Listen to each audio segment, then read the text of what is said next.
Hi guys. So a lot of things have happened in the recent past that has questioned the relevance of G7, especially now in 2021. For example, the way the 2008 recession was dealt with, or the way the current coronavirus pandemic is being dealt with. G7 hasn't really played the role that it was supposed to play. Then again, the fact that it was formed in 1975 and now in 45 years or 46 years down the line, things have changed. There's a new superpower called China. And a lot of things have happened in other countries like Australia, Brazil, South Korea, India. They have come up a lot. And then there's the fact that a lot of member countries have sort of stagnated in the last 1.5 decades or so. So we are going to discuss all of these points just to have an understanding of the relevance of G7 as of today in 2021. So on the screen, I'm going to write all the points that we are going to discuss so that you can jump directly to that point. I'm also going to put it on the timestamp so that for the returning people, they can always go and just see the section that you want to see. As I said, it will be a little bit dense, so probably you might want to refresh whatever you heard here. Okay, so before we start this video, I just want to highlight that many days' effort and a lot of resources have gone in this video. So if you find it helpful, then leave a like and subscribe to the channel and let me know what are the next topics you'd like to learn about. Okay, so let's start with a brief history of G7. So G7, or the Group of Seven, is a political forum consisting of US, Canada, UK, 3 in Europe, Germany, France and Italy, and Japan. Now, initially there were 6 wealthiest nations at the time when it started in 1975. And then Canada joined the year later in 1976. EU is a non-enumerated member since 1981. Okay. Anyway, it still represents one of the 7 wealthiest liberal democracies, representing more than 1/3 of the global GDP. But the fact is it's down from 2/3 when it first started. And also, I think at this point we should note that the economies at that time in 1975 were building up after the war. And it was also before a very important event happened, which was the rise of computers and then later on rise of internet. And that we will see how it changed the whole scenario just down the line in this video. Unlike the UN and NATO, it is not a formal institution with a charter and a secretariat, but it's more like an informal meeting, which has an important role because it acts as a catalyst and sounding board that sets the base of many other important discussions that might happen or that will happen in more formal meetings like the G20. Of course, I'm trying to put it in a very simplistic way. Also note that in 1998, G7 became G8 with the addition of Russia because of Clinton's push in order to mollify Russia. But then in 2014, Russia was suspended after the annexation of Crimea. We can definitely say that G7 is based on 2 important pillars. One is to uphold civil rights around the world, and the second is the economic prosperity around the world. So let's see historically what has G7 done.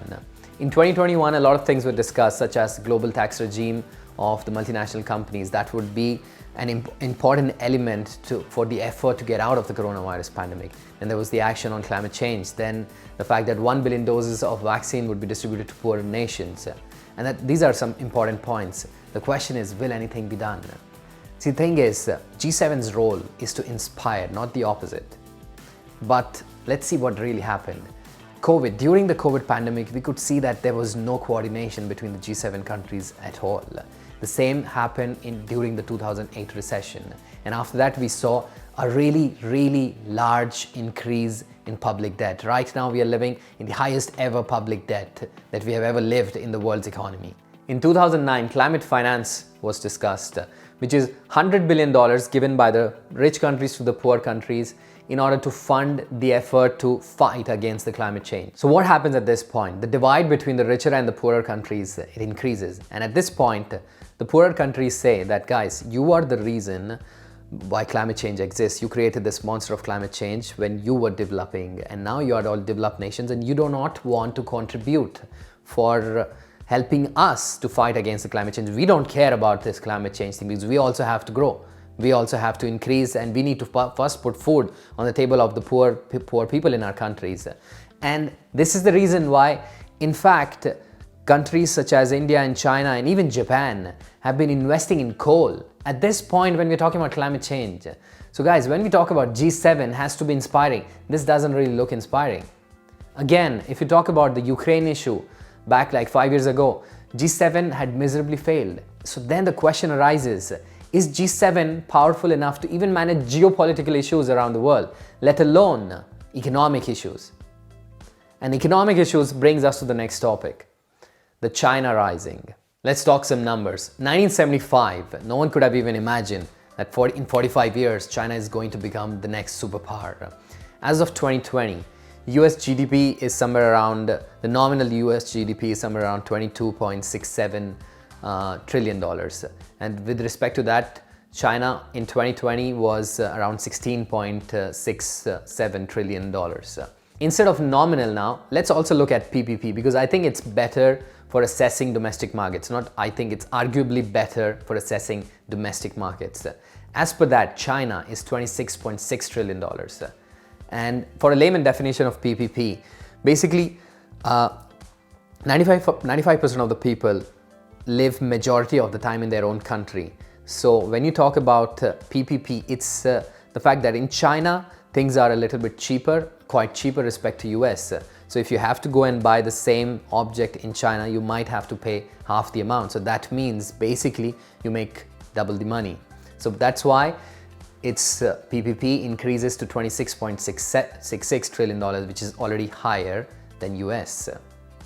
Then again, by 2032, China is even projected to overtake US, even in terms of nominal GDP. Let's talk about the share of the overall GDP growth in the last 10 years. So since 2010, China is responsible for 50% of the overall world's increase in GDP.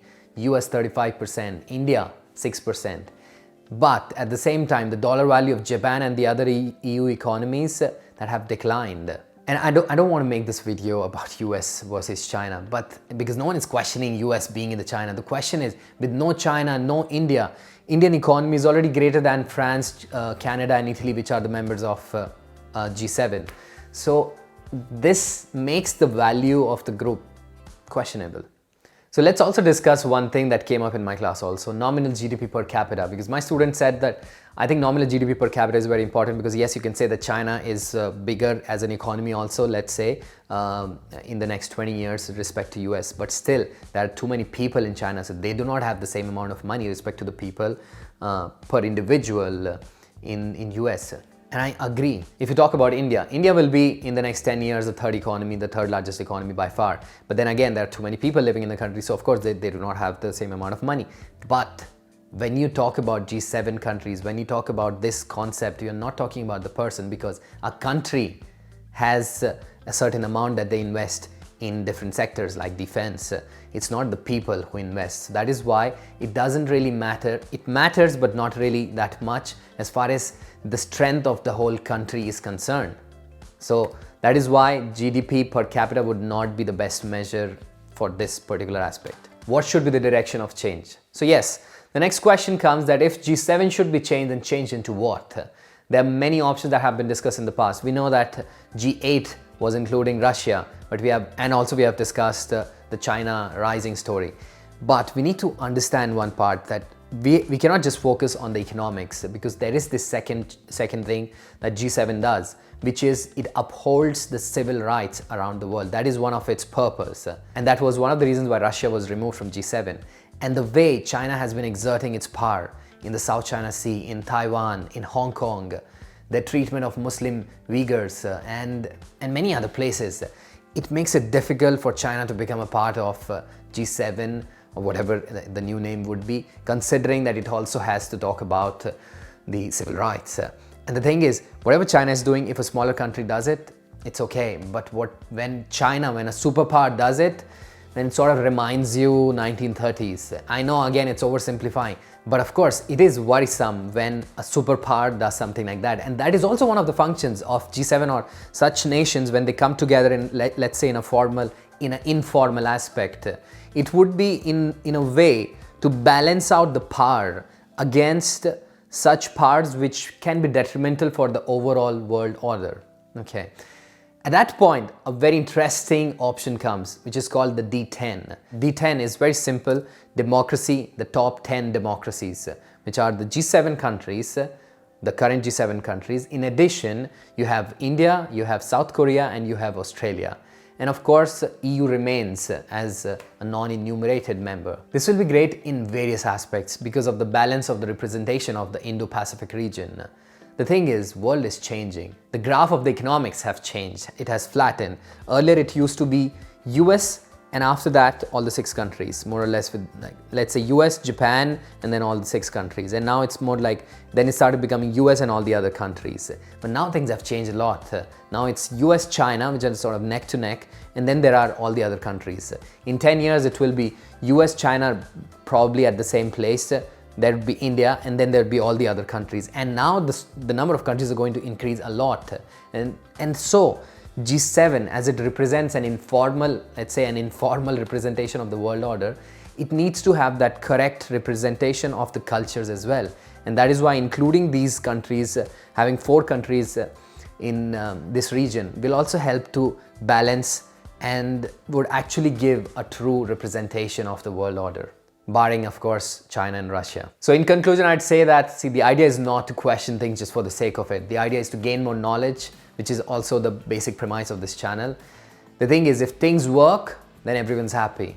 But when it doesn't, then people wake up, and probably it's time for us to wake up because it's becoming clearer that things aren't working. Just see the public debt. Just see what happened in 2008 recession. Just see the efforts, the lack of efforts, the lack of real efforts towards climate change, towards managing climate change. Or what happened in the last 2 years during coronavirus pandemic. There was the representation of G7 was definitely inadequate. The value system it proposes, it seems hollow. The influence that it had in 1975, it has greatly reduced. It is only time that G7 needs a real overhaul. Guys, for those of you who are interested, this topic I directly took from one of our speaking classes at school. So if you want to be a part of such type of discussions with me or the other students live, then feel free to contact me via email or contact me on the social networks. And of course, if you go to the social networks, do not forget to press the follow button. And you can also directly visit our school website and you can ask for the information there. All the links are there in the description below. And as I said before, do not forget to like, subscribe, and leave your comments as to what should be the next topic that you want me to cover. And that's all. Hope you enjoyed this video. Remember, knowledge is the key. True education is the key if you want to change the world. See you next time.